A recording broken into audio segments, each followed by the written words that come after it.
Hi, this is Peter from In Flames. And I'm Björn, and you're watching woozyfly.com.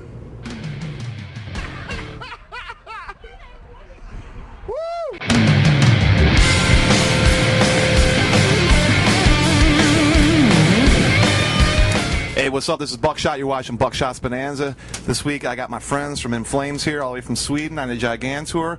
What's up, guys? Introduce yourself and say hello. Hi, I'm Björn, guitars. Peter, bass. Hello. Nice to meet you guys. Thanks you so much for stopping by and letting us come out on your tour bus, man. You know? So first I want to say, man, fucking congratulations. Number 28 here in the States and number 1 in the charts in your home country, Sweden. Thank you. What was it like when someone called you up and said, "Dude, you guys are number 1 in Sweden"? What was the initial reaction? Well, it's wow, obviously. I mean, it's really cool. It's only going to last for a short period anyways, but it looks cool in the newspapers and stuff. That's about it. Absolutely. No, it doesn't really change anything, but that's cool though. Well, how many how many times can you say metal band went number 1 in the charts though? That's true. That's true. I think it's a good thing for metal in general, and it's awesome for you guys, man. From that point of view, I think it's a pretty big deal. Yeah. But for us, I don't know.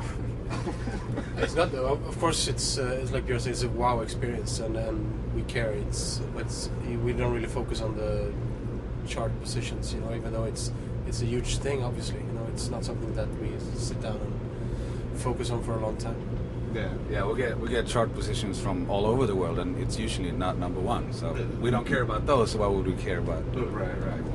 Well, I think it was great. I think that, just the metal community really embracing you guys, and you guys have been working your balls off for fucking over 10 years, all that shit.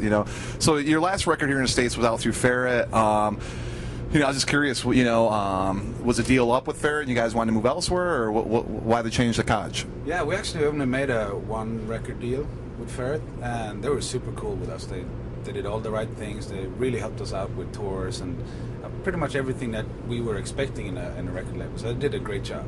We used to be on Nuclear Blast before, over here as well, and they've always been sort of not a sub-label, but almost a sub-label to Century Media.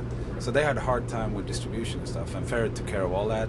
Good distribution, CDs were found everywhere where we wanted to see them.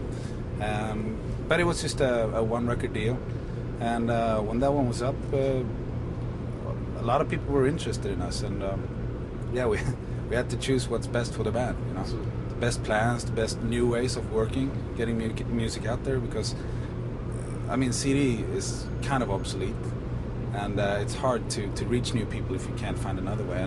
And Koch, they have a lot of good ideas. We really like that, and they support us good.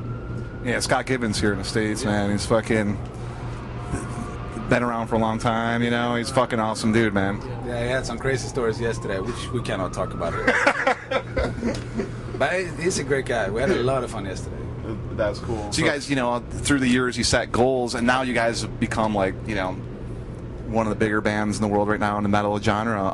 What are your future goals now, looking ahead? Like, take this thing to the next level. What do you guys, I don't know. You don't really have a solid goal. Like, I want to reach that point, or I want to sell that many records. What you really want to do is get some sort of longevity. Is that the right word? You want to keep this going, right. And we're super happy because we built everything fairly slow, but to make that stable, we have a lot of people coming back every show, and that's more important because that shows they're still interested, and they're still interested in the later songs as well, and that's what's really important, and that's sort of a goal you have. But I don't know. Be nice to buy a castle somewhere like Dio, but that's not like the goal. So. Right. Well, there's a lot of castles in Sweden, I'm sure. Well, not for sale though. I don't think so. That's awesome, man. So how was you guys? This is the 10th show so far on the gigantour.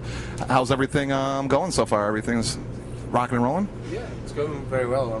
We get along fine with the other bands, and it's that moment on the tour where everybody's basically starting to know each other and hanging out in a very relaxed way. Obviously we're friends with Children of Bodom before and some of the Megadeth guys, but the other bands we haven't met before. But now it's a good hangout spirit. We're having a good time. That's cool. Sharing beers within the bands and all that, having a good time. That's cool, man. So what's your favorite part of touring in the United States? And coming here in the States, and I notice you're pointing out the garbage on the street. That's got to be a good, That's awesome. That's Manhattan for you. Exactly, man. Exactly. No, it's a lot of things that I really enjoy touring here. one obvious thing is the buses, right? Yeah. You don't get buses like this in Europe. Right. They're always double deckers, Right. 16 beds in it, so it's full of fucking feet. Yeah. Sweaty ass and Yeah, shit. so it kind of sucks. The US is sort of like Europe, but it's all within one country, and it's very convenient. You can get anything you want whenever you want it, basically. And there's a lot of people here that wants to hear us, and so we keep coming back. You know? Well, we're glad to have you here, man. Yeah. You know, so we love Swedish metal, man. You know, so what do you got? So when you guys were invited on this tour, was there like one band you're like, man, I can't wait to fucking see these guys live in concert? Megadeth? No, just this tour in general. Well, I've never seen Megadeth before. Oh, you never seen No, Megadeth? I've never seen them. I think I saw like parts on a festival or something like that. We just went for a short look, and it's a kick-ass band, and they have some amazing discography. You know, they have some amazing songs, and especially the guitar work. Being a guitar player, you're a sucker for that, and it's interesting to see Chris pull it off, like all the Martin Friedman stuff, and it's a tough job, but he's really pulling it off. So that's one thing that I really wanted to see. High on Fire, heard records, but I had never seen them before, and it's a fun bunch of guys. Really cool, yeah. And of course, Children of Bodom. We've seen those guys 1,000 times, perhaps. Well, this is like the fourth tour together with them, yeah, so we've seen them enough. But they're always fun to watch. I always go up to watch them before our show to get that, you know, to get into the mood. Yeah. Right. Through the years you guys been in the band, how would you say your music's evolved from when you guys started the band till now?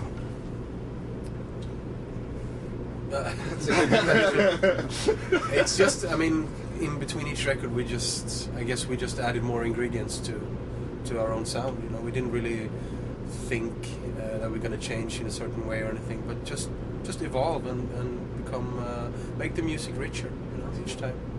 So have you got any people, like, you know, since you guys are selling a boatload of CDs now, like, oh, those guys sold out and all that shit, dude? You read that all the time on the internet, but who cares? I mean, fuck them. yeah, well, sort of, yeah. You know, it's They didn't say it, I said it. now, but everybody is entitled to have an opinion. You know, everybody, it's okay. You know, it doesn't really affect us. It doesn't change the kind of music we do or anything. So feel free. I mean, if that's your way of protesting, do it. Yeah, that's super cool. I mean, what we want to do with our music is make it interesting for us. That's the main point, you know, because we're the ones that we need to live with the record for the rest of our lives. Yeah. We need to play these songs about 1,000 times live, so it needs to be fun. It needs to be good, and that's what we're aiming for. There's no time or space for anybody else to have any input on it. So. Right. No, that's cool. That's cool.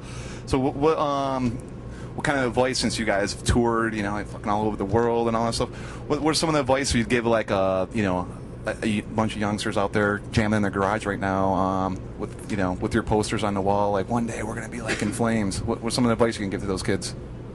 There's really just one thing, and it's make sure you play live. Live shows that's the best practice you can get. It's absolutely best, because that's when you learn.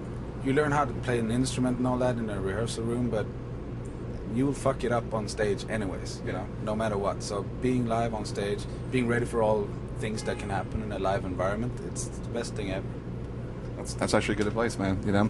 So last question here, guys. You know, since you're on a gigantour, who do you think would win in the fight, Jester or Vic Rattlehead? In a fight?